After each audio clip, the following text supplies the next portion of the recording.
Bueno, muy buenos días para todos. Me presento, soy Gustavo López. Para quienes no me ubican, soy el presidente del Festival Internacional de Historia y me han encomendado una labor que terminé distribuyendo en personas maravillosas de moderar este panel de las estrellas al GPS.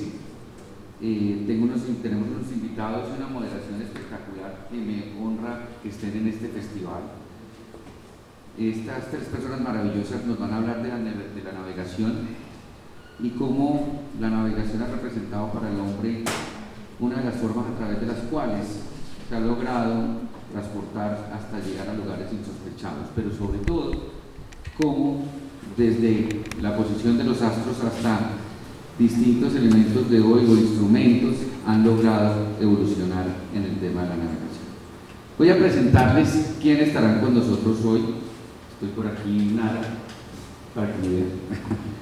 Nara, gracias por estar con nosotros. Nara Victoria Fuentes Crispín es literata e historiadora nacida en Villavicencio, licenciada en Literatura de la Universidad Nacional, magíster en Relaciones Internacionales de la Universidad Javeriana, doctora en Historia de la Universidad Nacional de Colombia, investigadora en archivos hispanoamericanos, una experiencia a nivel docente importantísima en universidades colombianas, académica, investigadora, especialmente en el Instituto Colombiano de Antropología e Historia del Campo.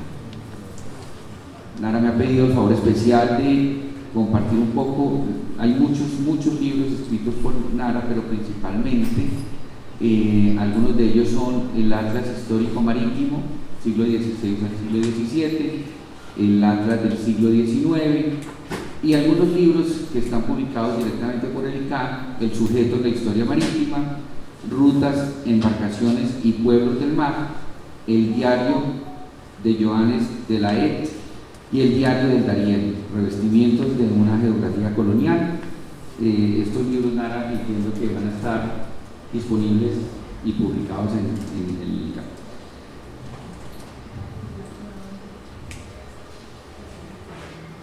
Les voy a contar de Roberto. Roberto es abogado de la Corporación Universitaria de la Costa, de la CUC, nacido en Santa Marta, aunque hoy vive en Barranquilla y me está dando cuenta.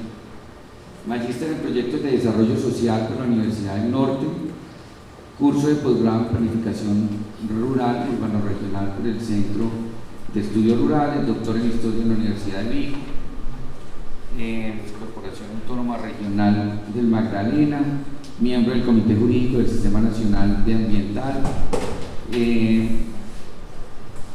director del Centro de Investigaciones Jurídicas, Sociojurídicas, Eduardo Nieta Arteta, y desde el 2022 es miembro de la Asociación Filipina de Implementación de Programas de Extensión Académica. La verdad es que no estoy leyendo toda la hoja de vida de todos porque es extensa y muy valiosa. Y por último les presento a Eunice, miembro activo del Foro de Presidentes, organización que también lidero, y con mi gratitud a Eunice por asumir la moderación que me tocaba a mí, pero van a entender por qué lo va a hacer Eunice. Eunice es MBA, énfasis ejecutivo de Prime Business School, Universidad Sergio Arboleda, magíster en Relaciones Internacionales de la Universidad Javeriana de Bogotá, Master of Science en Ingeniería Física, Ingeniería Oceanóloga, Física del Instituto Hidrometeorológico de Odessa en Ucrania, experta en Inteligencia Estratégica, Análisis e Investigación, especialización en Convenciones del Derecho del Mar, alta gerencia en la Universidad de Rosario, ha hecho el curso integral de defensa del Sidenal, curso estratégico de seguridad pública. Bueno, empresaria destacadísima. Como les digo, no leo la hoja de vida porque si no me les tomo toda la hora. Bienvenidos todos, gracias a ustedes por estar aquí. Nara, Roberto y Eunice tienen la palabra y gracias nuevamente por aceptar esta invitación. Gustavo, muchas gracias a ti por la presentación. Nara, gracias por estar aquí. Roberto, un placer tenerlos en esta mesa y esperamos que el tema que vamos a conversar sea de todo el interés. Créanme que en las charlas previas que hemos sostenido encontramos que hay unos temas tremendamente apasionantes y los invitamos a que se unan a ellos y si tienen preguntas, por favor, formúlenlas. Creo que va a ser un tema muy enriquecedor. Nara, empezamos contigo. Nos va a encantar escuchar lo que nos traes en esta oportunidad para contarnos, así que la palabra es tuya.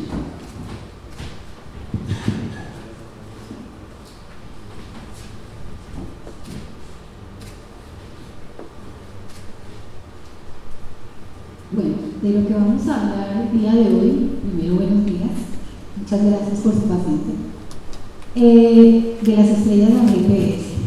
Vamos a hablar, intentar compilar, yo tenía mucho escrito, pero luego que hemos hablado de mucho, no vamos a hacer algo tan magistral, tan leído, solamente voy a leer las partes específicas que toque en aras más bien de provocar una conversación que nos lleve de las estrellas al GPS, es decir, de la navegación de altura, de la navegación artesanal, si se quiere, de la navegación mediterránea hasta el GPS. Para hacer eso, yo, digamos, me he dado un poco la libertad y el lujo de compartirles algunas inquietudes personales que se convierten en hipótesis en algunos textos, pero que se pueden destruir o se pueden alimentar según se quiere. Es decir, existe para mí un pensamiento geográfico previo al pensamiento geográfico científico. Tal vez de eso les voy a hablar. Y existe una cartografía previa a la cartografía científica. También de eso les voy a hablar. Con una conclusión a la que he llegado después de anunciar bastantes textos y sobre todo diarios de navegación, y es la siguiente. Si bien los mapas tienen una dimensión retórica, es decir, uno puede interpretar un mapa como un documento, como un texto, los diarios tienen una dimensión gráfica. Y vuelvo a repetirlo, aunque parece una cosa, una peroleada, pero no es así. Si bien los diarios y los textos tienen una dimensión gráfica por la operación descriptiva, que es el alma de la geografía, los mapas tienen una operación retórica, es decir, funcionan como documentos. Y esto lo podemos ver en el siglo XVI con más vehemencia. ¿Por qué?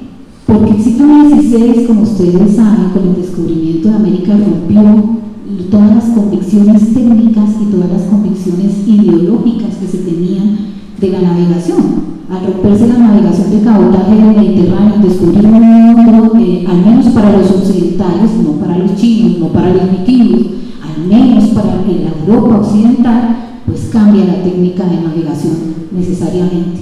Pero hay una pieza muy interesante, apasionante, rica, que son los diarios de navegación, que son los que nos muestran cómo se vivió con ese cambio tecnológico, qué problemas técnicos representaba, pero también qué problemas humanos. Entonces, en ese tipo, digamos, de transformación no se podría hablar naturalmente de periodos de la navegación hasta llegar a una navegación moderna, porque yo hoy día puedo llegar a un lugar prescindiendo del GPS o no. Entonces, la invitación es un poco mirar cómo ese diario, a pesar de haber sido estudiado, digamos, desde la semiótica, la lingüística, la literatura, como una obra literaria, resulta siendo un instrumento de navegación también.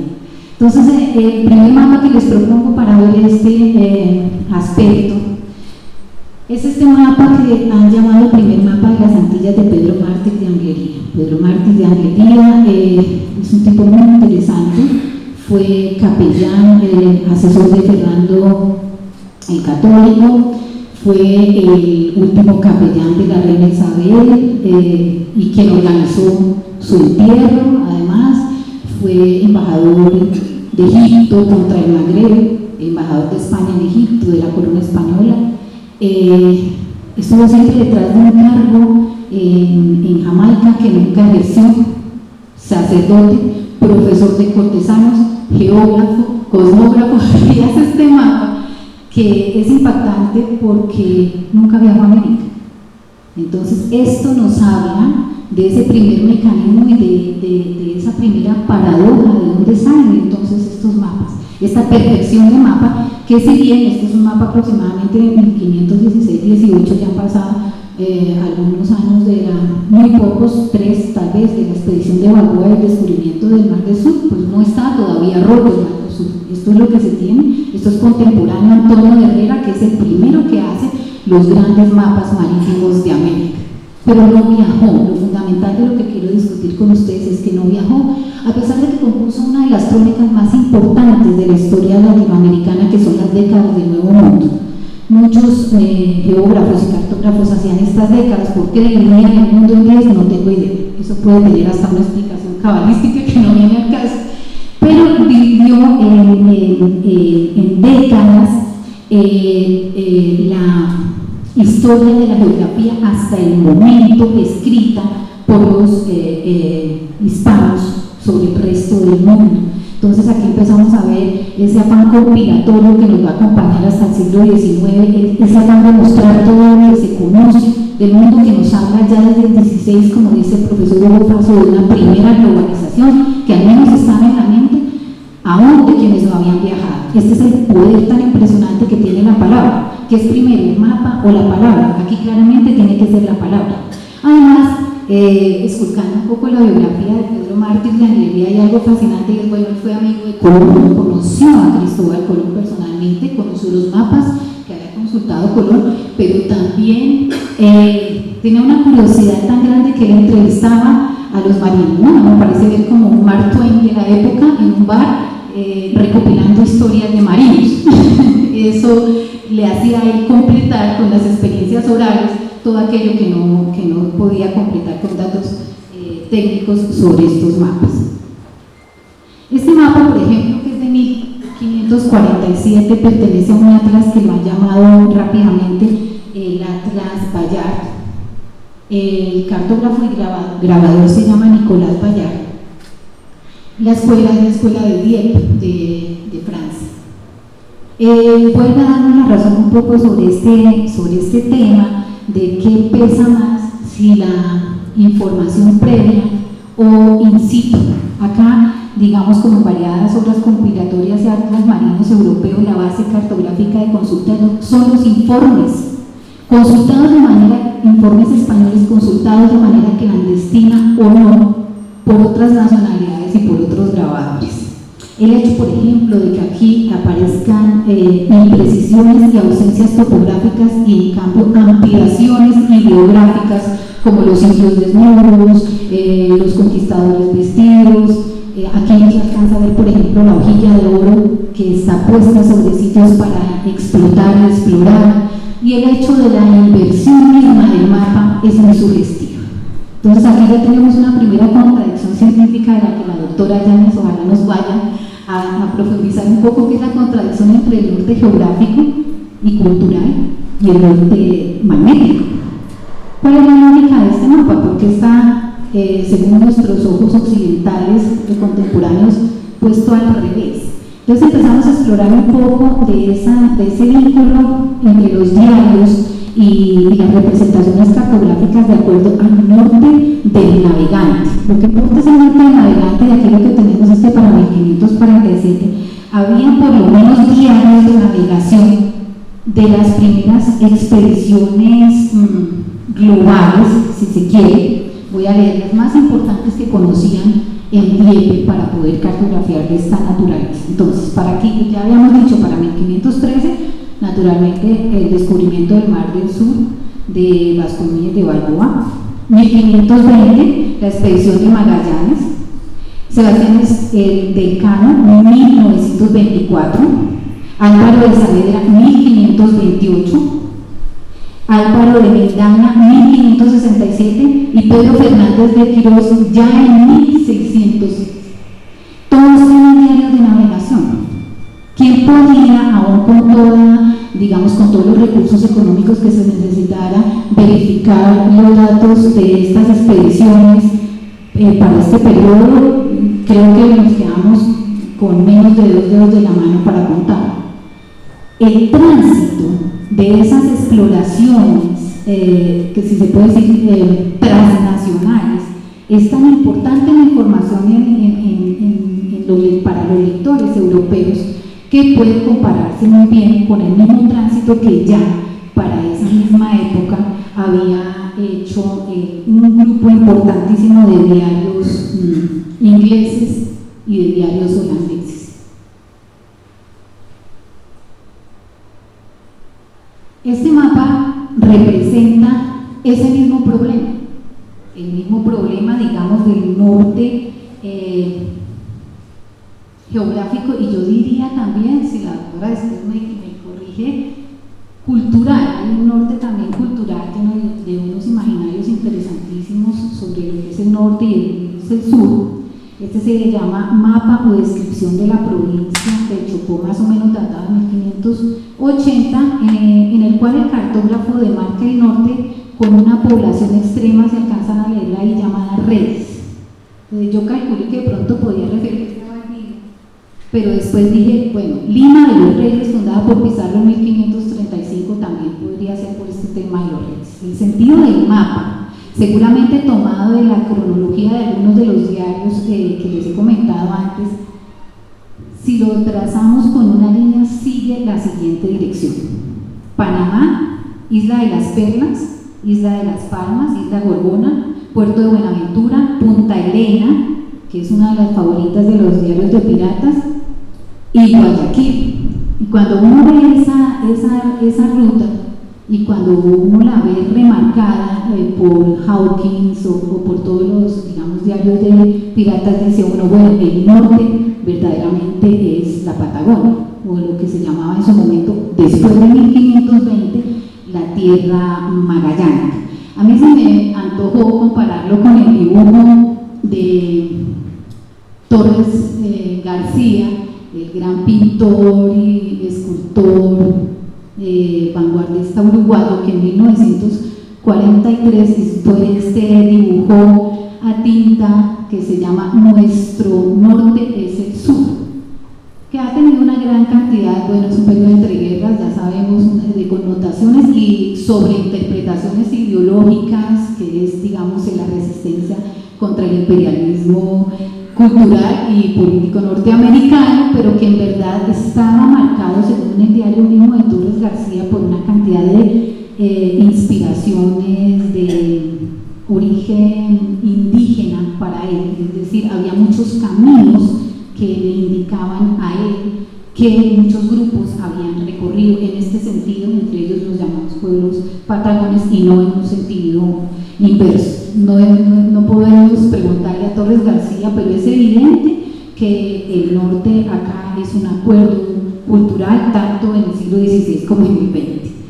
Un siguiente elemento que me parece que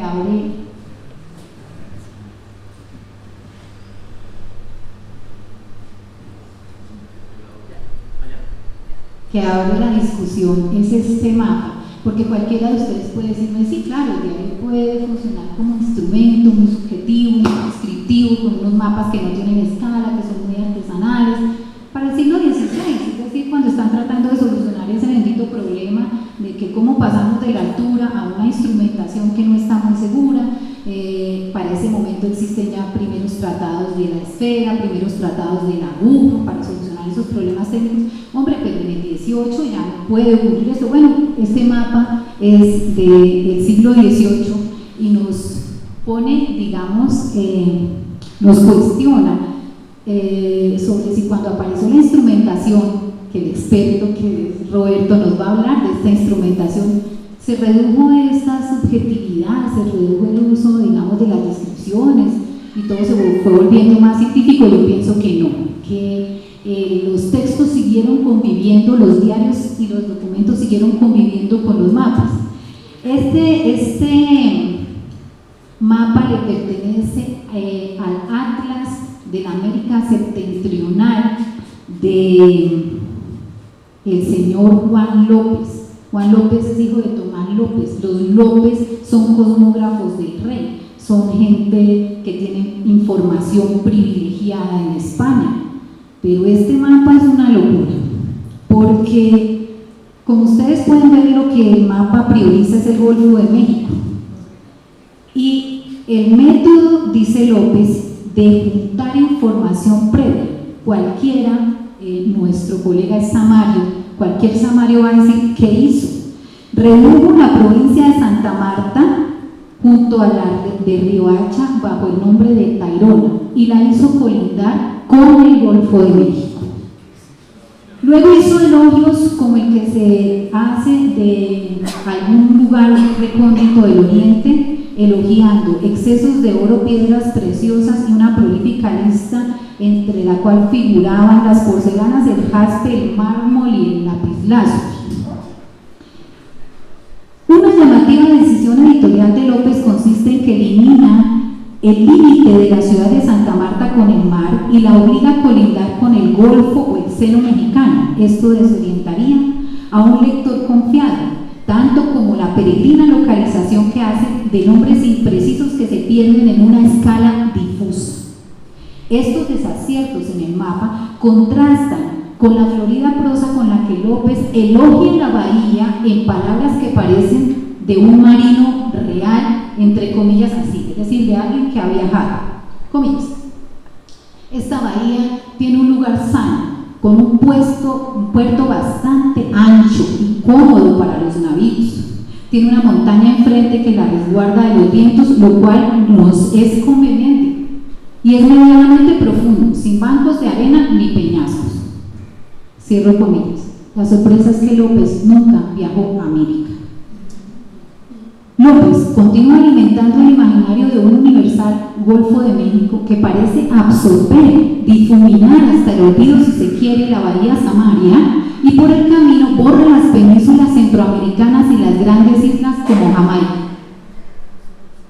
Aún así, el mal resulta menor cuando cuenta que más adelante colinda en su texto el Golfo de México con las provincias de Cartagena y Venezuela.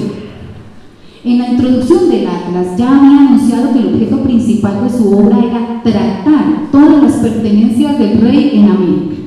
Con honestidad y algo de tono pretencioso, el autor manifiesta que fue su intención ofrecerle al lector una explicación y representación sucinta para hacerle cómodo el uso de su Atlas. Comillas. No creo haber omitido ninguna isla, ciudad, villa, pueblo o río que sean dignos de memoria. Es decir, los que no son divididos, supongo yo. Continúo. Esta advertencia, dice López, sirve para que nadie malgaste el tiempo en busca de aquellos sitios que le son inferiores y de ningún nombre y que no han merecido lugar en este compendio geográfico. Las provincias que tienen sus confines determinados las señalo con puntos. Las que se ignoran sus límites me es imposible demarcarlos, por lo cual se quedan con campo abierto para que los cierren luego sus confines cuando los funcionarios los determinen, cierro comillas. Para que ustedes vean el efecto de los diarios que consultó López, de la información que compiló López y la importancia de ser hijo de un cartógrafo de prestigio para que le hubieran publicado un atlas en 1758. La verdad es que el método de López se asemeja a un trasteo de información connatural del ejercicio cartográfico. En la tesis doctoral que la publicó la universidad, que se llama Periplos Ilustrados, Piratas y Ladrones, tuve el atrevimiento de llamar a esto por inspiración del padre José Rey Fajardo, que trabaja un poco como los mecanismos pedagógicos usados en la colonia, disputatio geográfica. Disputatio geográfica es para decir un concurso de hipótesis sobre lugares, pues que posiblemente conduzcan a un lugar o no. Naturalmente, esto es común en los viajes precedentes de los verdaderos viajes científicos. A medida que los protocolos de la ciencia náutica aumentaban, caso de la expresión geodésica de América en 1735, el recurso a las fuentes de segunda mano parece restringirse.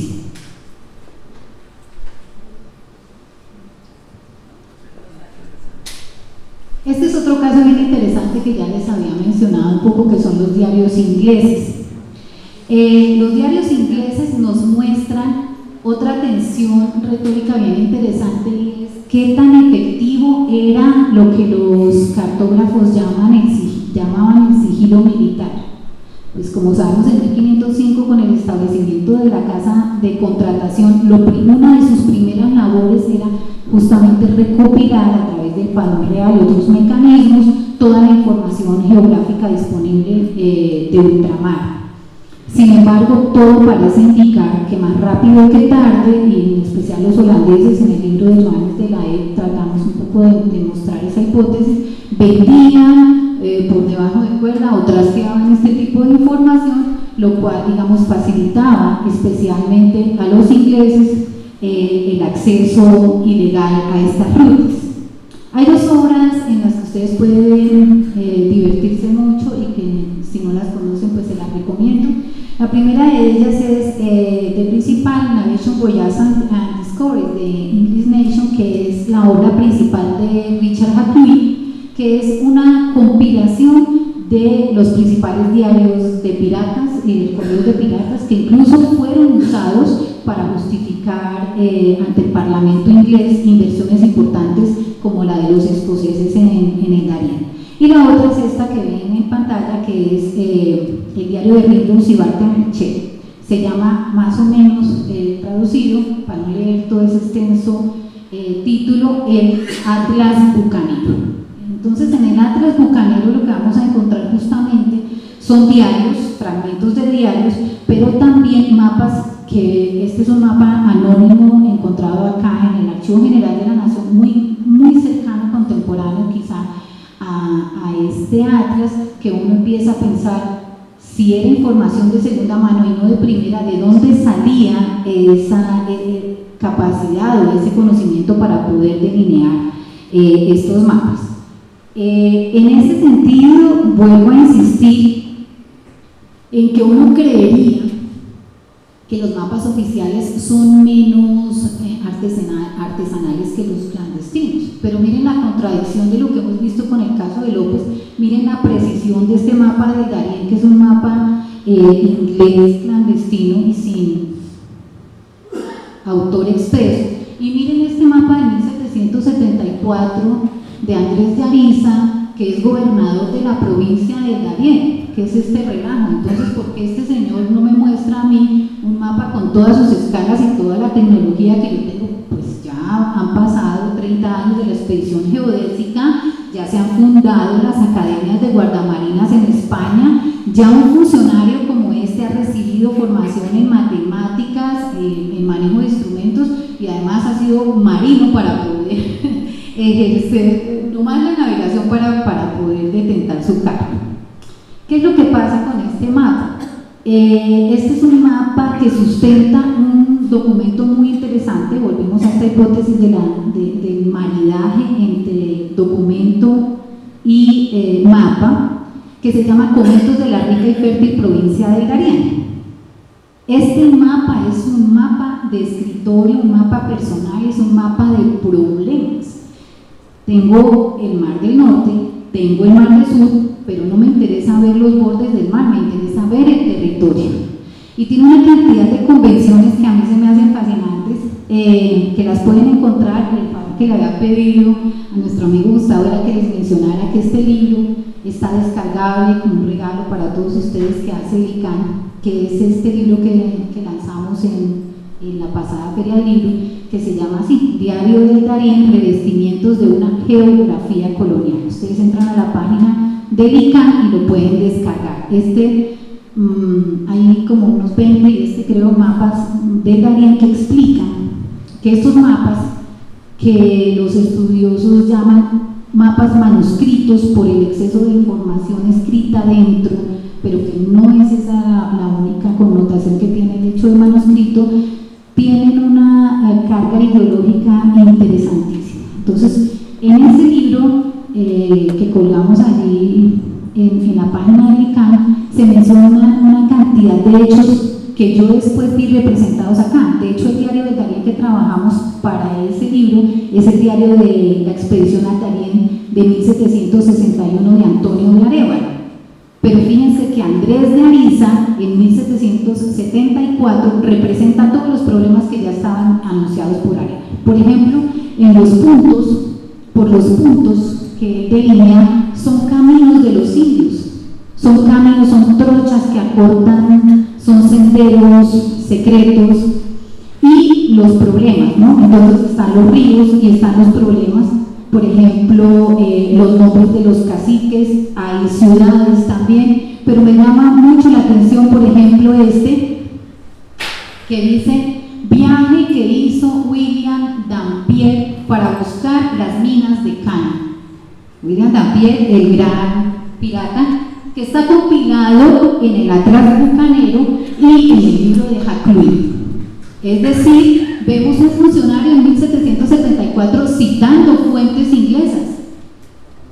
Y a mí eso me parece fascinante, porque esos también son instrumentos de navegación, porque si un oficial de la corona en 1774 no tiene información fiable que le provenga de los documentos, es lícito que lo busque en un diario de piratas o donde quiera que sea. Además, también hay una cosa interesantísima que tienen los diarios que no tienen los mapas, y es que se añaden, como hizo Vasco Núñez de Balboa en su documentación para atravesar el Mar del Sur, testimonios orales de los indios que le cuentan al expedicionario las mejores formas de llegar, las mejores trochas, los secretos territoriales más interesantes. Este mapa, bueno, se nos iría aquí una hora mirándolo, disfrutando, digamos, de todo lo que pudo haber pasado por la cabeza y las intenciones de Ariza, que además tenía que proponer un plan de defensa para el Darién. Entonces eso explica en mucho todo lo que contiene. Para terminar, entonces, quisiera mostrar los primeros mapas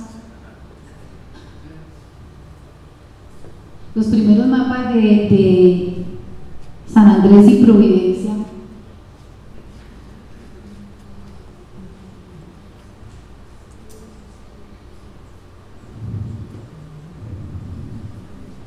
Que provienen de un aventurero que se llama Simón Zacarías, que está muy bien documentado por un arqueólogo que hace un hallazgo en el Archivo General de Indias, justamente del diario de Simón Zacarías. Zacarías es un aventurero, un hijo de holandeses expulsados, que llega a Andalucía y se embarca en un viaje muy loco para explorar, para probar fortuna en América. El barco se pierde y encalla en estas islas donde ya había encallado a Pedro Serrano, por quien llaman la Serrana a esta isla. Pero me llama la atención, digamos, que él fue alumno por unas semanas de Abraham Orteros, por recomendación de su padre, que le dijo: si usted va a viajar tiene que aprender a hacer mapas. Esta tripulación, pues obviamente como muchas tripulaciones con hambre, y se genera esa violencia natural de los barcos, al hombre lo iban a tirar por la borda, y él dijo: no, un momento, espérense, yo tengo una gracia, yo sé hacer mapas. Y le pide permiso al capitán, más o menos se traduce así un poco lo que hace, y eso conforma una parte del diario que Pared rescata en su libro La Isla Misteriosa, que lo pueden encontrar incluso y comprar por internet, La Isla Misteriosa de Simón de Zacarías. Dice Zacarías, abro comillas: buscamos refugio en la costa oeste aguardando que terminara la tormenta que nos impedía anclar. Ya que la fragata se movía y giraba, esperamos hallar donde fondear. De nuevo pedí permiso al capitán para trazar un mapa de esta isla. Me lo dio con la condición de que esperara un tiempo favorable, así que volvimos a dibujar un mapa que, en mi opinión, resultó bastante preciso. En esto me tomé 5 días, durante los cuales la tripulación se impacientaba y se burlaba de mi trabajo. Era evidente que si yo no hubiera sido piloto, me habrían tirado por la borda. Cierro comillas. En el diario aparecen con frecuencia las confesiones de las dificultades técnicas de Zacarías. Aquí ya vamos ruta un poco a lo que es una carta náutica. Por ejemplo, dice, comillas: para situarse se necesita conocer los parajes por puntos de escuadra, a colocarse por círculos en posiciones a seguir según una buena hidrografía y cosmografía, cierra comillas. Nada, querida, estamos todos absortos de esta maravilla del relato histórico, y van a surgir muchas preguntas alrededor del ejercicio del poder, de lo que esto ha significado en términos del ejercicio del poder, todo lo que ha significado en términos de esos momentos que van a llegar posteriormente hacia el siglo XVIII, y más adelante voy a querer detenerme contigo aquí porque estoy segura que el público va a estar muy interesado en entender qué son las reivindicaciones del territorio, y de eso está asociado al poder. Me gustaría que en este proceso de generación, de conocimiento, de creación de las cartas náuticas, entendamos el área marítima, cómo fueron esos instrumentos que nos llevan en la navegación y cómo a través de estos procesos logramos atravesar el océano. Primero logramos descubrirlo, entender que al otro lado del océano nos encontramos con un continente y después descubrir ese mar del sur del que tú hablas al principio. ¿Cuáles son esos instrumentos que nos van a llevar hasta allá? ¿Cómo vamos a lograr desarrollarnos? Y me encantaría que Roberto nos contara un poco del tema en términos de instrumentación.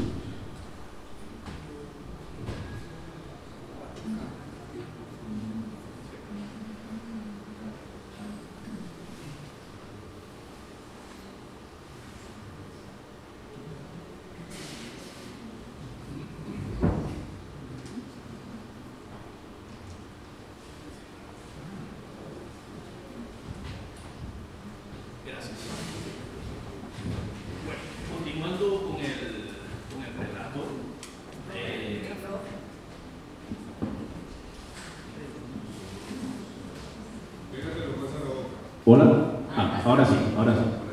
Bueno, continuando con el relato, creo que hay una parte interesante de todo esto que tiene que ver con los tipos de navegación. Fíjense ustedes, durante todo este periodo del que nos hablaba previo al descubrimiento de América, la navegación que se hacía era la que se llamaba navegación de cabotaje, que era toda la que se hacía dentro de la cuenca del Mediterráneo, teniendo como puntos de referencia hitos geográficos que servían como indicadores a los marinos para poder guiarse dentro de este mar interior, ¿no?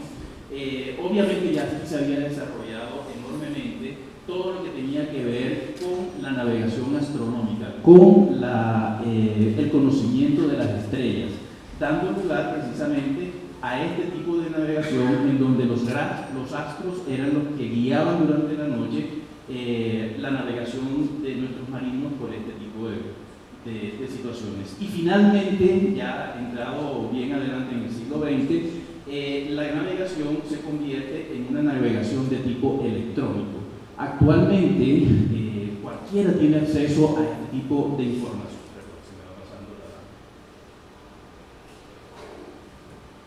Cualquiera tiene acceso a este tipo de información. Es solamente cuestión de buscar en sus teléfonos y van a encontrar gran cantidad de mapas que son gratuitos.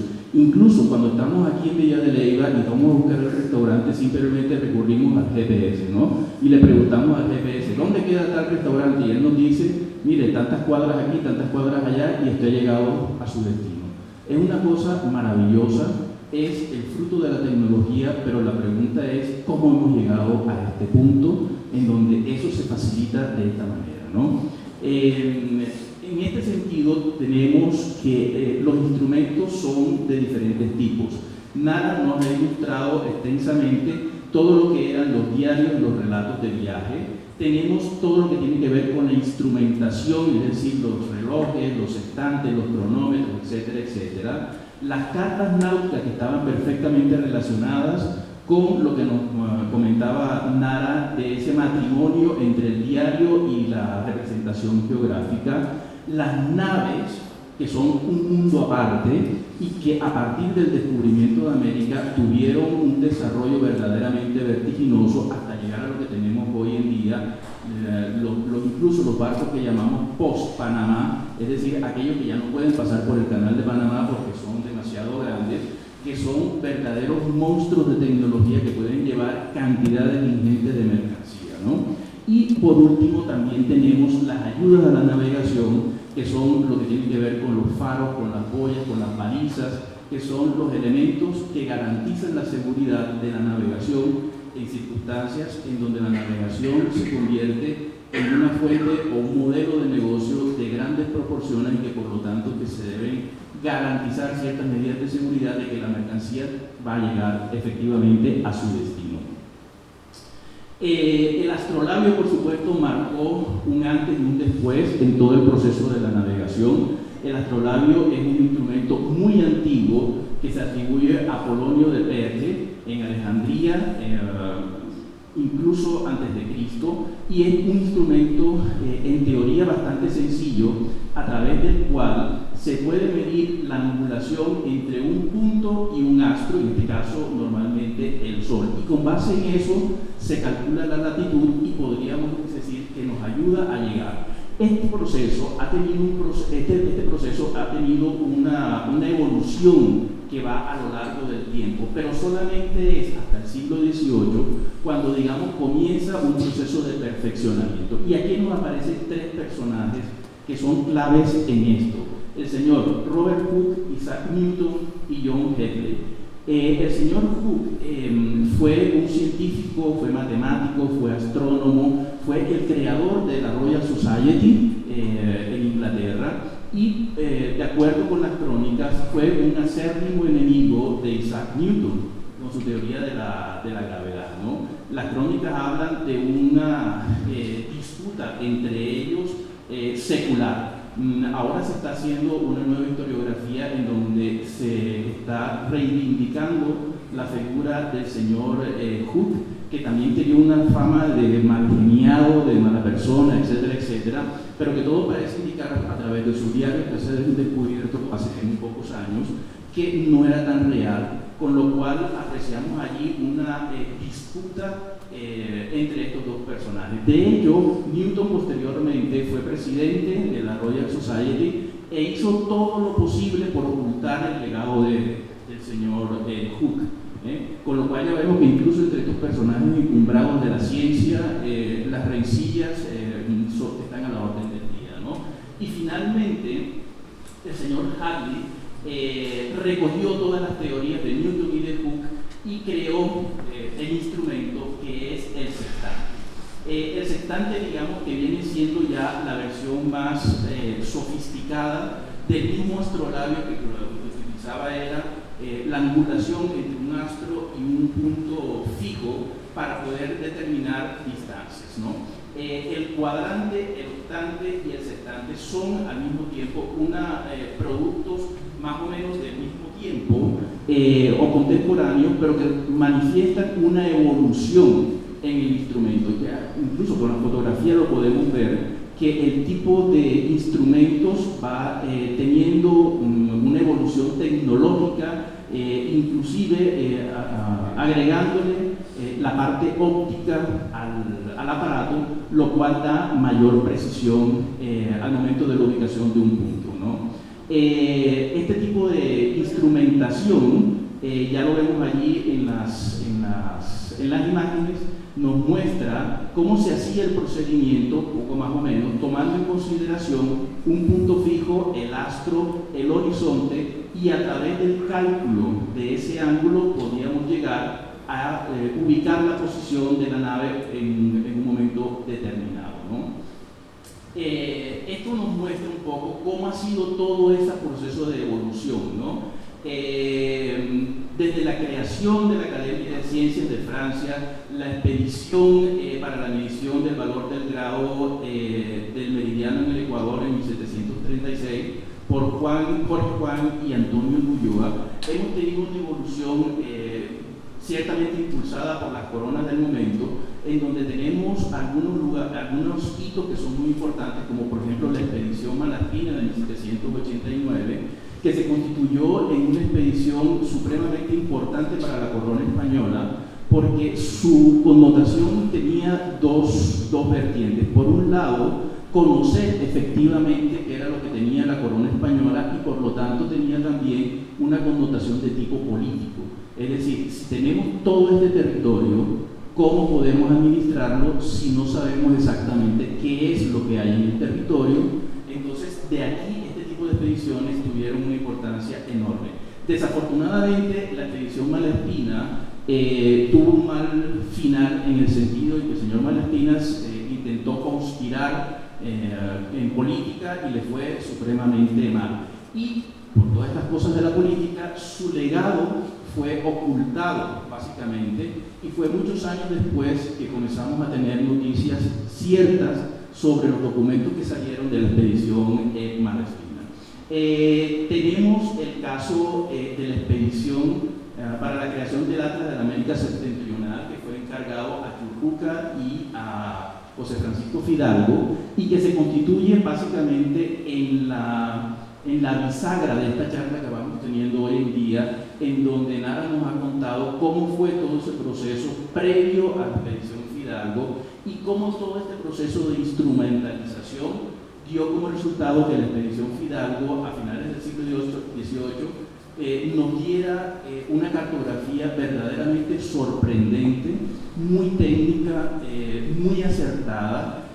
Incluso se podría decir que muchos de los mapas que salieron de la expedición Fidalgo fueron utilizados en el caso de Colombia hasta comienzos del siglo XX, porque su nivel de exactitud era tremendo, ¿no? Y bueno, después sucedieron toda una serie de cosas en la historiografía colombiana que marcaron un antes y un después, como fue todo el proceso de la independencia. Nara nos hablaba también un poco de la experiencia magallánica, ¿no? En este mapa quería mostrarles a ustedes un poco cómo fue ese periplo de Magallanes terminado por Elcano, y vemos allí que es una experiencia verdaderamente titánica. Se constituyó, por supuesto, en la primera vez que se circunnavegó el globo, y adicionalmente con muy poca ayuda tecnológica, con unos barcos, con unas naves que eran más bien precarias. De hecho, ayer hablábamos con Nara y comentábamos que en algún momento habíamos visto una réplica de la Pinta, y decíamos, ¿cómo es posible que la gente se hubiera montado en esta cosa, que era prácticamente un cascarón, a dar la vuelta al mundo? Es una cosa verdaderamente increíble, con unos instrumentos muy precarios y sobre todo sin tener la más remota idea a dónde diablos iban, ¿no? Fíjense que estos señores, después de pasar el estrecho de Magallanes, que yo no conozco nada así, y me contaba unas historias asombrosas sobre el lugar, se lanzan al Pacífico sin saber exactamente, habían hecho unos cálculos que fueron totalmente errados, y finalmente terminan en Filipinas, arrastrados precisamente por las corrientes, ¿no? Fue una cuestión también de suerte, de azar, pero que dieron como resultado esto, ¿no? Al final llegaron a España. De las 5 naves que salieron, llegaron solamente una, y de los hombres que salieron, que fueron 240, 238, llegaron 18, pero llegaron cargados de clavos, una cosa tan elemental que la compramos ahora perfectamente en el árbol de uno, pero que en aquel momento representaban una riqueza inmensa, y estos señores fueron inmensamente ricos en ese momento. Perdón, aquí, tengo un desorden aquí tremendo con este barato. Aquí ustedes se dan cuenta ustedes de la magnitud de la travesía que hicieron estos señores adentrándose en el Pacífico. Es una cosa verdaderamente, yo diría que si ellos hubiesen tenido una ligera idea de qué era lo que estaban haciendo, yo creo que no lo habrían hecho, pero fue una cuestión también de suerte. Y fíjense ustedes, tiempo después, hacia 1565, Fray Andrés de Urdaneta, encomendado por Felipe II, logró descubrir la forma de volver desde Filipinas hasta América, que era una cosa completamente complicada, porque si lo hacían en línea recta, se tropezaban con las corrientes que eran contrarias. Y ahí volvemos otra vez al tema de las corrientes, que Ulises después me va a explicar un poquito sobre eso. Pero entonces lo que hizo Fray Andrés de Urdaneta, con mucho conocimiento geográfico del momento, fue subir hasta las costas de Japón, y allí lo arrastró la corriente del Curicío y lo tiró precisamente en México, ¿no?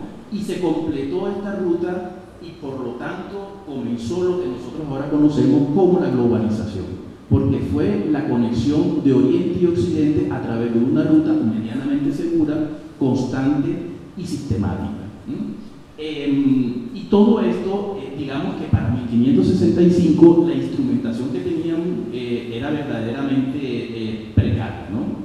Juan Sebastián Elcano, Fernando de Magallanes pasaron a la historia, por supuesto. El escudo heráldico, que fue lo que le quedó a Juan Sebastián Elcano, que decían primus circunnavegantis me, el primero que circunnavegó el mundo, digamos que fue una concesión que hizo la corona a este señor. Y fíjense ustedes que si miramos la parte del escudo, en la parte de abajo vemos 2 palitos de canela, las nueces y los clavos, ¿no? Que era lo que daba perfectamente prácticamente a entender la importancia de esta ruta. Posteriormente tenemos los viajes del señor Cook y miren ustedes estas rutas en el mapa de Cook, lo que hizo Cook. De verdad que es una cosa asombrosa. Ya Cook tenía otro tipo de tecnología, ya utilizó el cronógrafo, del cual vamos a hablar un poquito más adelante. Pero el señor Cook también hizo una cosa muy interesante, y es que metió o creó los diarios de viaje. Y estos diarios de viaje se convirtieron en bestsellers en la literatura europea e inspiraron toda una nueva generación de marinos que se lanzaron a recorrer el mundo, porque entre otras cosas el señor Cook era muy buen comunicador y comentaba en sus diarios paisajes maravillosos, islas paradisíacas, playas de arena blanca con palmera, mujeres que se daban fácilmente a los marinos, etcétera, etcétera, lo cual alentaba, por supuesto, exactamente. El señor Cook, fíjense ustedes, fue un pionero en este tipo de cosas, y con la instrumentalización y los buques que utilizaba, digamos que marcó una nueva etapa que pone de relieve que la tecnología que comenzaba a plantearse en Inglaterra, porque inclusive todo este tipo de instrumentación se fabricaba en Inglaterra y no en España, que digamos que era la gran potencia del momento, ¿no? El señor Cook se equipara, o bueno, podríamos decir, creo que todos hemos visto Star Trek, la serie de Viaje a las Estrellas, y básicamente lo que dicen es que se inspiraron en la figura del señor Cook, incluso el capitán Kirk de la nave Enterprise, que también se llamaba Enterprise, la nave de Cook, se inspiró básicamente en la historia de Cook, ¿no? Estos instrumentos, por ejemplo, estos viajes, digamos, fueron posibles gracias a la invención del señor John Harrison, ¿no? El Parlamento inglés en aquel momento lanzó un concurso, y el concurso consistía en que retaban a la comunidad científica del momento y tecnológica a que crearan un instrumento que lograra una cosa para nosotros ahora es elemental, que es un reloj, pero que fuera fiable. Poner un reloj de péndulo en un barco que se está moviendo con condiciones de humedad y de temperatura variables es una cosa completamente ilógica, ¿no? Y se ofreció 20.000 libras a quien pudiera desarrollar un instrumento de medición del tiempo que fuera viable en este tipo de condiciones. Pues bien, el señor John Harrison se lanzó esta tarea. Duró prácticamente 50 años perfeccionando su reloj, que se le llamó el H1, que es este que ven ustedes aquí en la mitad, pero que fue siendo perfeccionado poco a poco hasta que llegó al H4 y al H5, que son lo más parecido a un reloj moderno, ¿no?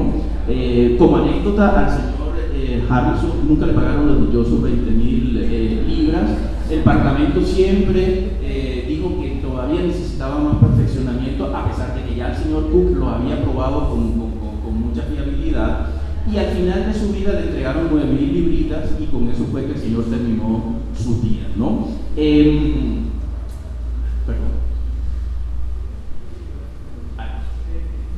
este punto, por ejemplo, nace la Escuela de Guardamarina de Cádiz, que nos hablaba Nara, que fue el impulso borbónico por la tecnificación de todo lo que tenía que ver con la cartografía y con la instrumentalización, pero también con la creación de una marina ilustrada.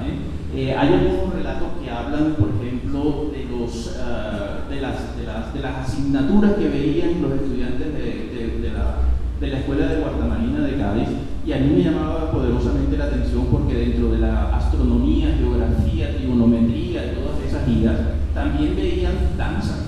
Fíjense ustedes, una cosa como que no tiene nada que ver con el asunto, pero es que la formación que se pretendía dar a esta nueva clase ilustrada, que es también el resultado del periodo de la Ilustración, era de personajes integrales con una vasta cultura que pudieran relacionarse con las nuevas culturas que estaban conociendo, porque en términos reales era un periodo de nuevos descubrimientos de nuevas culturas, ¿no?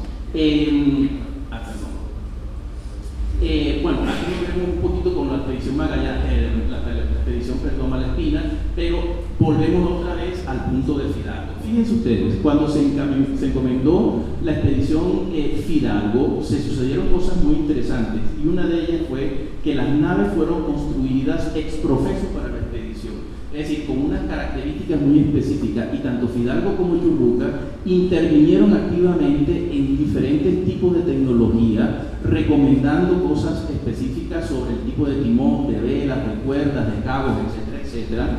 Pero también hicieron algo muy interesante, y es que exigieron una serie de instrumentación, como están ustedes viendo aquí, de 75 instrumentos científicos, sextantes, cronómetros de bolsillo, cuartos de círculos de Ramsen, cronómetros de longitud, etcétera, etcétera.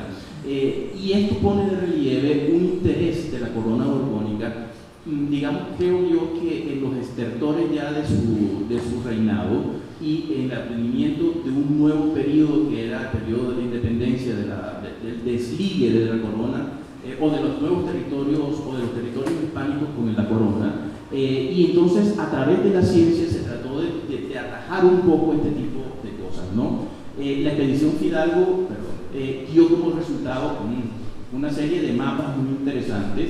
La idea del atlas cartográfico, del atlas septentrional, de América septentrional, nunca vio finalmente su publicación tal como se había diseñado, sino que fue haciéndose por partes. Y aquí, por ejemplo, podemos ver uno de los mapas de Fidalgo donde se ve la península de La Guajira. Si se dan ustedes cuenta, es un mapa hecho a finales del siglo XVIII, y miren ustedes ese nivel de perfección, ¿no? Es verdaderamente asombroso. Por eso decimos que incluso muchos de estos mapas siguieron siendo utilizados a lo largo del tiempo, incluso durante el siglo XX.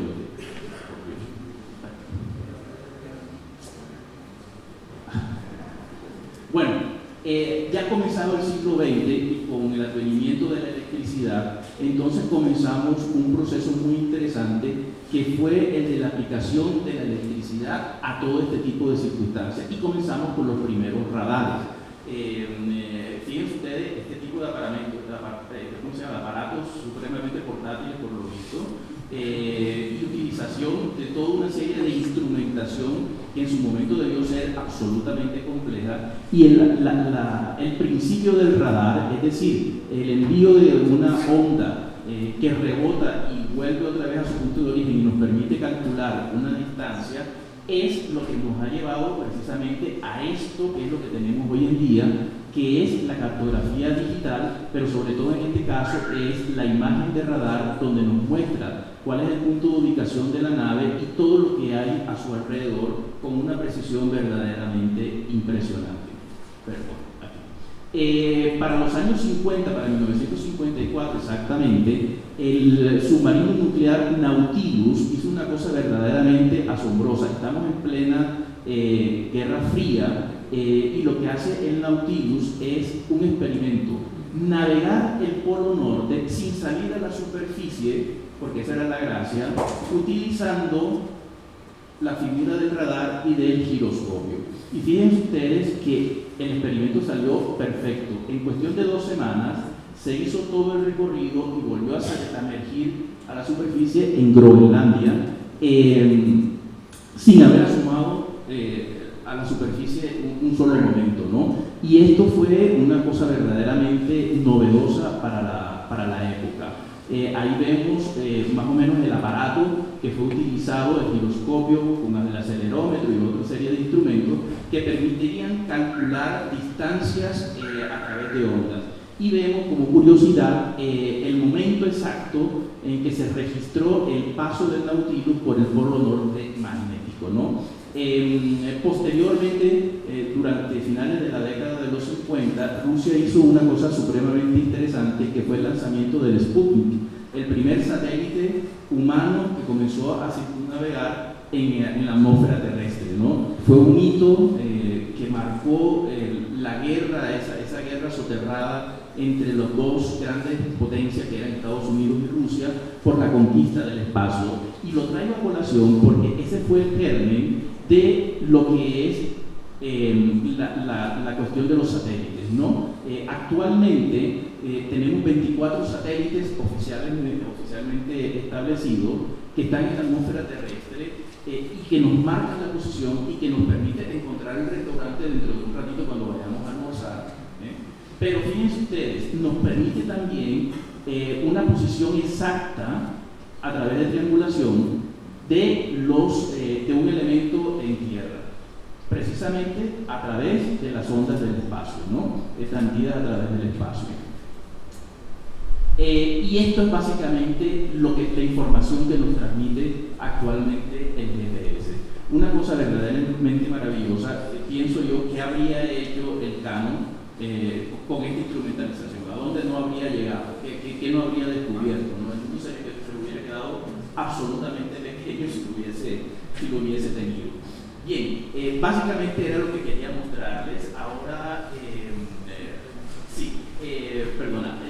ahora se va a proyectar un video que no tiene sonido, pero que nos va a mostrar un poquito cómo fue o cómo ha sido el proceso de instrumentalización que ha seguido y que ha desembocado en un nuevo paradigma que es el de la investigación científica en temas oceánicos, de lo cual nuestra experta, bueno, ya ella nos dirá un poquito más. Bueno, señores, nada, Roberto, mil gracias. Esto es un tema que no da para una hora. O sea, esto es un tema para entrar y conversar y preguntar muchísimo al respecto, porque la historia de la humanidad está condensada en esto. El hombre empezó a navegar, empezó a explorar los océanos para poderse comunicar. Después entendimos las expectativas que existían alrededor del comercio y obviamente toda la tecnología que se tiene que desarrollar para poder abordar el océano de una manera exitosa. Muchas vidas a través de la historia han quedado en esto y mucho desarrollo científico hay aquí que fundamenta o que básicamente se va a convertir en la base de los desarrollos que tenemos hoy en día, el GPS en el celular y algo que se nos hace muy cómodo, muy normal accederlo para venir del hotel hasta este sitio y vamos a recorrer 900 metros y lo usamos. Esto ahí tiene sus orígenes. Estamos muy cortos de tiempo en este momento, entendemos, pues voy a insistir, el tema es maravilloso, pero yo quiero traer una reflexión para compartir con ustedes, y es que es efectivamente a través del desarrollo de la necesidad humana de comunicarse, de tener acceso cada vez a más elementos de comercio, que se va a desarrollar la ciencia. Y hay un momento, o hay varios momentos claves en la historia, muy particularmente vamos a hablar de 1453, cuando cae Constantinopla en manos del Imperio Otomano y se va a interrumpir la ruta de la seda. Y esto va a obligar a la corona española a intentar rutas alternas para poder llegar a Oriente y poder tener acceso a especies. Y eso es lo que finalmente va a promover o va a ser la puerta de salida para que se descubra para el mundo occidental este nuevo mundo que son las Américas.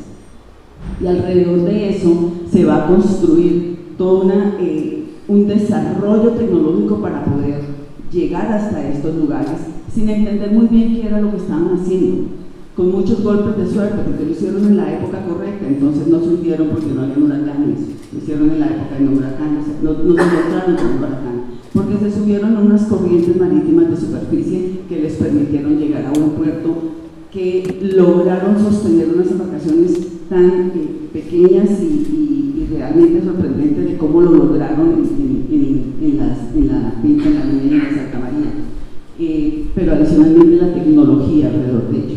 Y todo esto para decir que vamos a llegar a un siglo XVIII que va a ser el siglo de la reivindicación, es el siglo de las revoluciones. Es el siglo XVIII donde vamos a tener la revolución industrial, donde vamos a tener donde se nos va a crear lo que hoy conocemos como los Estados Unidos de Norteamérica, donde vamos a tener la Revolución Francesa y con ello una revolución del pensamiento. Y es en este momento donde la corona española, que todavía tiene un ejercicio muy importante en las Américas, entiende la importancia de tener una cartografía que realmente le permite ejercer poder en las áreas de su propiedad, lo que llamaba áreas de su propiedad.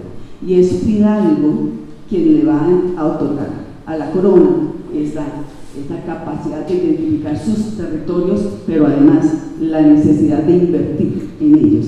Y en este orden de ideas, y no estoy viendo exactamente cuánto tiempo nos queda, pero nos queda muy poco tiempo, yo sí quiero dejarles una pregunta a mis dos panelistas, que son maravillosos, sobre qué ha significado en términos de ejercicio de poder el desarrollo de la cartografía náutica y la cartografía en general de las zonas del litoral.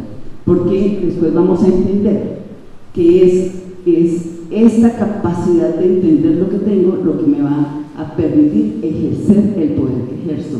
Y nada, yo creo que tú tienes una respuesta muy interesante o un comentario muy interesante que lo podríamos vincular un poco asociado a tu última publicación, que son las reivindicaciones en el territorio siglo XVIII. Gracias.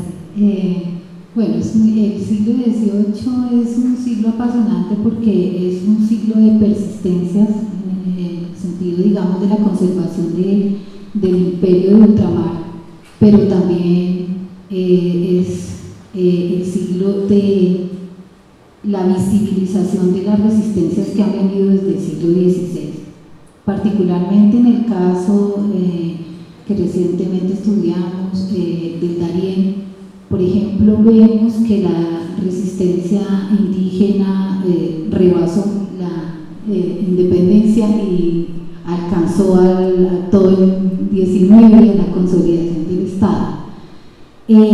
La cartografía, digamos, oficial que se incrementa, que se instituye, que se vuelve, digamos, objeto de un protocolo técnico, científico, durante las últimas 3 décadas del siglo XVIII, opaca de alguna manera la convivencia y la existencia de informes y de otra cartografía que no es técnica y por lo tanto y no es de pronto objeto de compilaciones grandes como los atlas.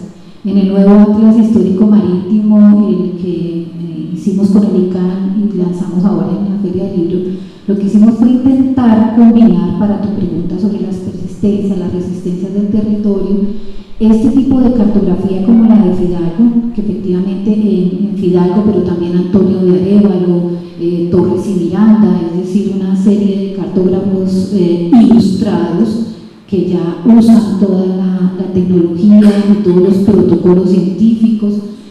Hay en paralelo, incluso producidos por los funcionarios, esta otra cartografía como la de Andrés de Ariza, que representa son las resistencias, es decir, hay otra cartografía, una cartografía verbal, una cartografía artesanal, una cartografía ilegal, porque lo que yo creo que está en el fondo del asunto es cómo el imperio concibe el territorio continental y el territorio marino costero.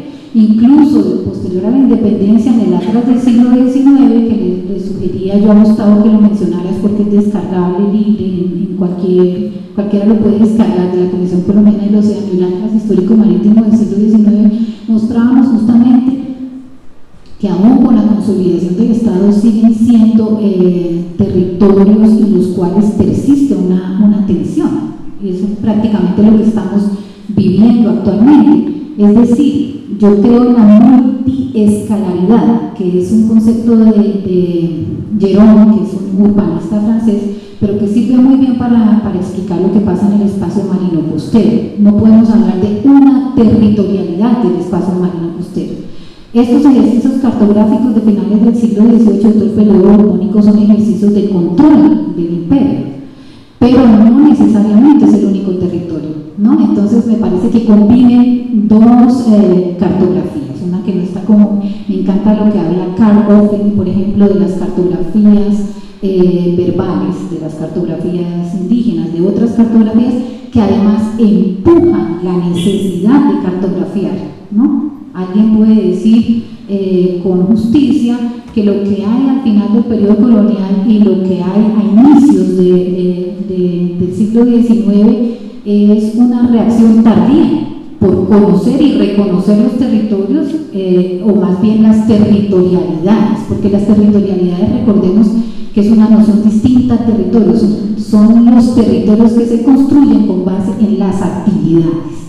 Y ya es remarcar demasiado decir que la piratería, el contrabando, el comercio son actividades en el territorio y configuran territorialidades.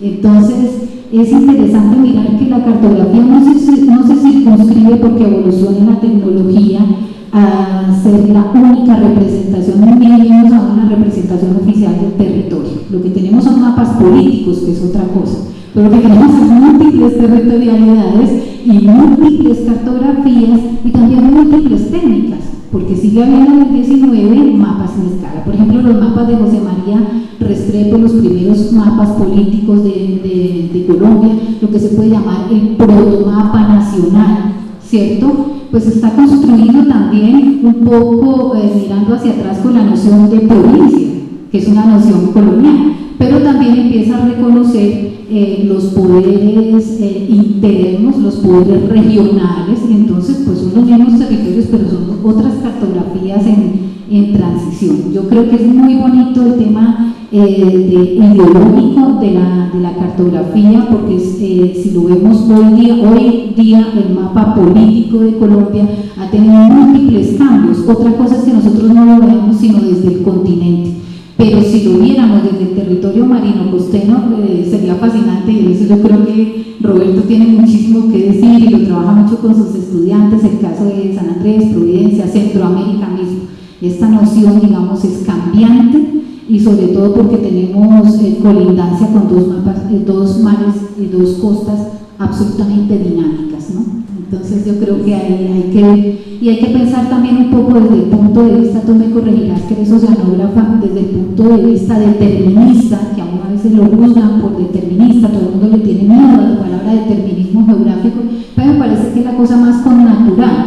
Por ejemplo, la corriente de Humboldt. La corriente de Humboldt se da justo en ese periodo de transición, exactamente por la misma época que Fidalgo está cartografiando el Caribe. Humboldt está saliendo de Guayaquil hacia Acapulco y está reconociendo una corriente marina que nadie había estudiado, que es la corriente de Humboldt, con sus particularidades, y todos los marinos que recorrieron por ahí en los diarios simplemente decían: esto es tremendo, esto es terrible, tengan cuidado, no se puede lidiar con esta contracorriente, aquí murieron tantos, lo dicen apenas descriptiva y narrativamente, y Humboldt lo que va a hacer es estudiarla, tecnificarla, y esa es la corriente. Entonces, en Humboldt, además que le encantaba hablar con la gente en el territorio y apoyarse en los indígenas, en los campesinos, conviven muchas cartografías. Cosmos no sale del cosmos, sale de la gente, sale de caminar, de cartografiar, de triangular, de navegar. Es un poco lo que me llama la atención de los diarios y los mapas. Encierran un conocimiento práctico que no es fácil de aprender. En ese sentido, los mapas son muy amigos de los diccionarios náuticos, por ejemplo, también. ¿Por qué se actualizan los diccionarios? Porque se actualizan también todos los movimientos del planeta, se actualiza la naturaleza y se actualiza el conocimiento a la par. Gracias.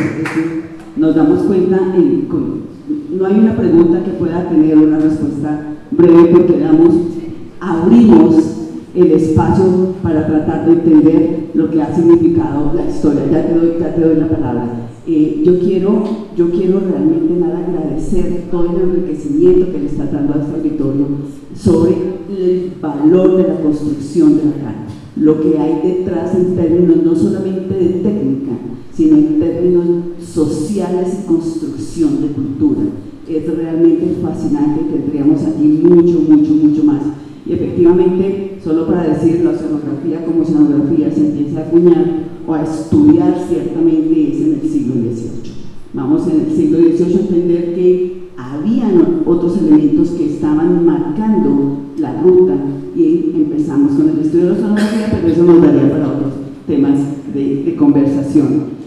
Antes de darte la palabra, yo quisiera remitirme un poco a Roberto, y enseguida te paso la palabra. Yo sé que Roberto va a ser muy concreto, pero estábamos viendo en el video, claro, estamos hablando de instrumentación, y de pronto vemos al final del video, si ustedes le prestaron atención, la presencia de unos ROV y unos AUV, y es, señores, ya estamos no solamente hablando de la zona costera, los límites o esa interfase entre el mar y la costa, el mar y el continente.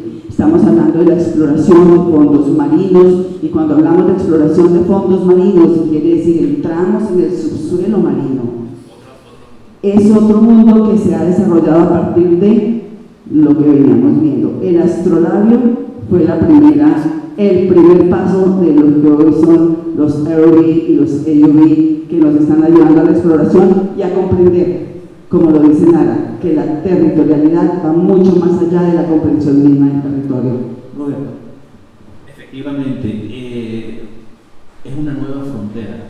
Estamos a puertas de una nueva frontera, pero una frontera que tenemos aquí mismito. Es decir, fíjense ustedes, tenemos cartografía de Marte, tenemos cartografía de la Luna, ya vamos a la Luna como ir al supermercado, mandamos sondas cada ratito.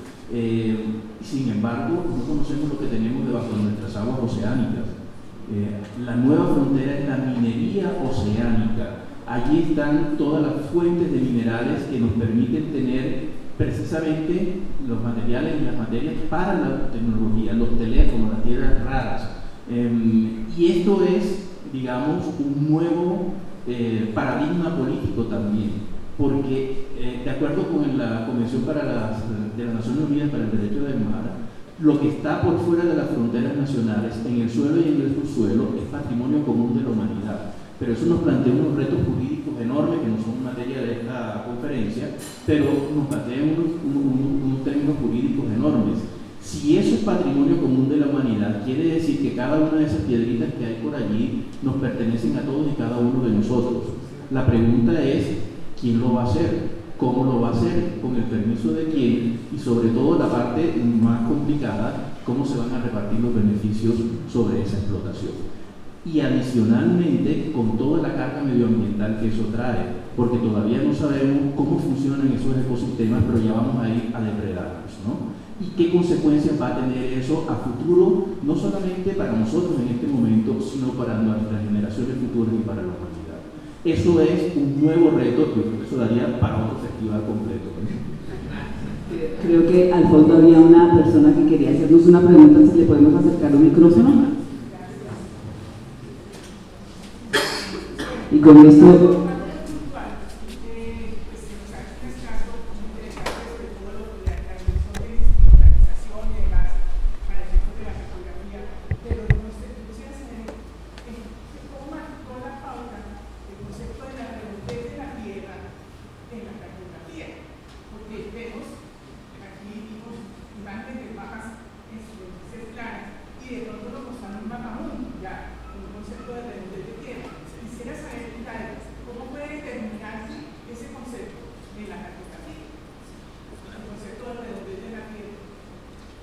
Creo que Nana nos puede ayudar, o Roberto. Yo creo que eso va, digamos, un mapa que marca un poco, si lo hablamos en términos cartográficos, no en términos geográficos, que marca de pronto esa diferencia, es el mapa de 1517 de Martín de Watts-Senior. Porque, digamos, como esto que llamaban los cosmógrafos la búsqueda de la cuarta parte de la Tierra, América era la cuarta parte de la Tierra, digamos, la parte que en los tratados aparece como incógnita, es decir, cuando deja de ser incógnita, hay una necesidad, es una necesidad, digo yo, gráfica, técnica, de poder cartografiar, no de demostrar que la Tierra es redonda, ¿no? Sino de poder cartografiar que hay dos extremos, que es lo que van a hacer precisamente Mendaña en 1520, lo que va a hacer Magallanes, que hay dos extremos, y que lo que va a hacer el galeón de Manila, que son los dos extremos que se deben unir, que son realmente el Pacífico. Yo no lo atribuiría tanto a la búsqueda supuestamente colombina del Japón para unir los extremos atlánticos, porque ya creo que las corrientes desde Cabo Verde impulsaban a esa búsqueda. Entonces, con el mapa de Watts-Senior, que no es un globo, lo que sí tenemos es la cuarta parte que faltaba para comunicar, aunque no ven en el de Watts-Senior no está completamente graficada toda Sudamérica, porque hasta ahora se acaba, digamos, de romper, por decirlo de alguna manera, por el Darién, esa parte que faltaba. Yo creo que es una necesidad gráfica realmente, porque si uno mira el mapa de Colón, lo que hay es lo que Pablo Viñolo llama una mancha verde al extremo. Cuando deja de ser incógnito espacialmente, se necesita graficar de una manera tal que se pueda romper en partes que son justamente los hemisferios y se pueda graficar la parte, digamos, que faltaba. Lo que queda ahí, y por eso el recurso a los diarios, lo que queda faltando, digamos, es la forma como los diarios lo pueden graficar. Lo tuyo desde el punto de vista cartográfico, porque le voy a dar la palabra a la oceanógrafa, es muy interesante, y es que los diarios sí no completan esa parte. Ahí los diarios son absolutamente descriptivos, ¿no? Entonces, digamos que lo que uno ve es la valentía de esas personas que se embarcan sabiendo que es posible que no corran la misma suerte que corrió Colón, por decirlo de alguna manera. Cuando la cosa es evidentemente una manifestación de ellos, es la búsqueda de esa cuarta parte, pero en lo práctico. Fíjate que es que la perfección de la cartografía viene después. Entonces, entre la cosa y Max Neuer hay por lo menos 10 años, pero ya se sabe que hay esa cuarta parte. Y yo pienso que si ya después nuevos mundos orbis, que es lo que creo que son los mapas que tú dices, que hay uno hacia el baño, hay uno de esos, cómo se completa y se globaliza el mundo, pues representa justamente eso. Bueno, ya tengo todos los elementos, ahora sí ya puedo conformar. Y detrás de eso también hay un poco de imperialismo cartográfico, ¿no? Que lo hace es el concepto de todo. El norte geográfico, y lamentablemente el tiempo se nos acabó, esto podría dar para mucho tiempo más. Agradecerles a ustedes la presencia, pero primero quiero decirles que, digamos que para atender tu pregunta, Mercator va a hacer una aproximación, una proyección, que la vamos a conocer como la proyección Mercator, en donde va a subir las coordenadas circulares y va a armonizar, por decirlo de alguna manera, hacia el infinito las líneas meridionales. Y es por eso que en esa proyección, en la proyección Mercator, nunca vamos a llegar a un 90, vamos a llegar a un grado 89, porque la línea meridional, que van a ser equidistantes, va a tender hacia el infinito. Y después vamos a solucionar los paralelos con líneas perfectamente horizontales. Es una proyección que va a permitir dos cosas. Primero, concebir el mundo de una manera gráfica y circular, continua, que es lo que está planteando Nara, y va a poder desde esa misma proyección abrir a un plano cartesiano. O sea, ya no es un círculo, ya no es una tridimensión, sino que va a ser una bidimensión. Pero esa proyección por Mercator va a tener también una influencia y voy a marcar muy fuerte en lo que hemos llamado, y que no tuvimos y no tendremos en este momento tiempo de ampliarlo, el norte cultural, porque se va a ver incrementado el tamaño de este mundo occidental norte y se va a ver afectado el mundo que va a estar por debajo de la línea del Ecuador, de tal manera que vamos a entender, o vamos a ver en la proyección Mercator, a una Groenlandia absolutamente gigante cuando es un octavo realmente de lo que aparece en el mapa. Eso es básicamente la solución. Nara, mil gracias. Roberto, mil gracias. Mejores panelistas.